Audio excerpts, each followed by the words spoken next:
I once saw a study that all the people, or the majority of the people who win big lotteries, $1 million, $5 million, $10 million, 50, $100 million, whatever these numbers were, I think it was once $1 billion.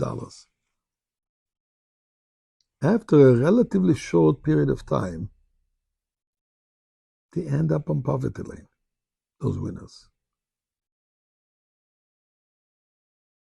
Why is that? Now imagine if you win $1 trillion. Stay with me and we will discuss an interesting point.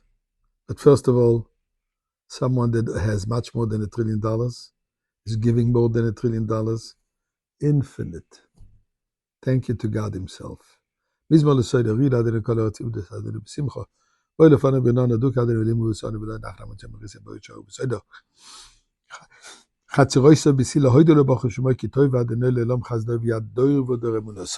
some tzedakah. I'm sorry, I forgot to take it out of my pocket.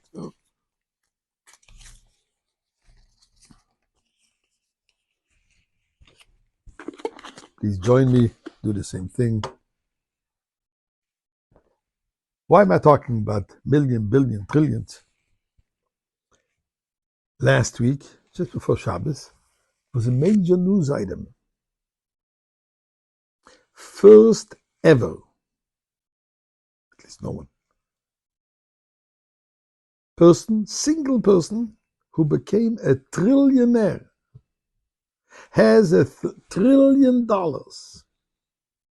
Elon Musk. Quite an amazing accomplishment. I'm going to start dealing now with the history of Elon Musk, his political views, his bishikayas, his shtick, so on. Mental capacity, whatever it is, he is who he is. But he certainly achieved something which nobody else has achieved. But I want to ask you a question. What is he going to do with that? What is he going to do with $1 trillion?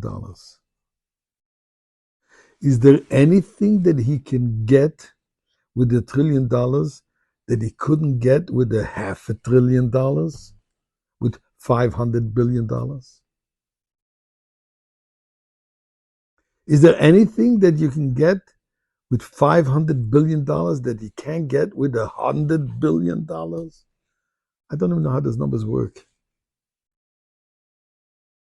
But what does this mean? How do you digest that?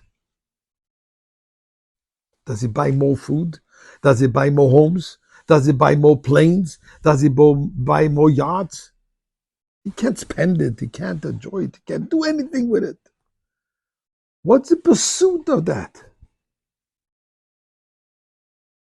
So we're just coming from Chof Ches Sivan yesterday, Shabbos, where we celebrated the 85th anniversary of the Rebbe's coming to America, transforming America, and showing us and teaching us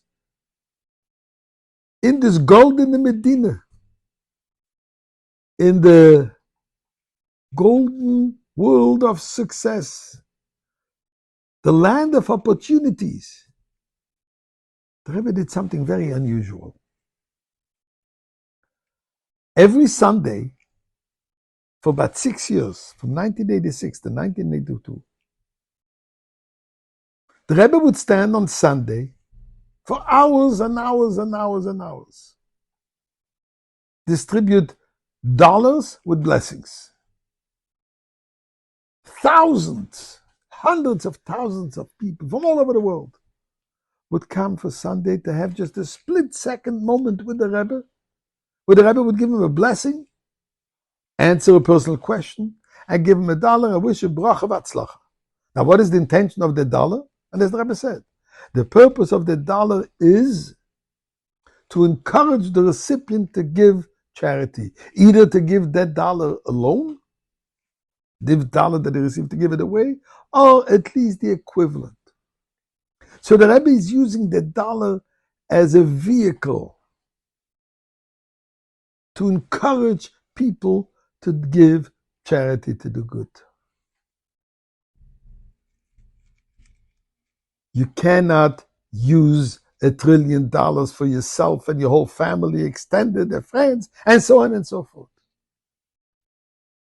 But when you look at $1 trillion, not of what you get from it, but what you can give, then just think of the amount of children can get proper Jewish education free, curing research for all medicines, housing on the homeless around the world, stopping famine around the world, bringing goodness and kindness into the world. This, you can use $5 trillion. So I want to send a message to Elon Musk. Please start giving away that money. And we on our level, let's do the same. And this brings Mashiach.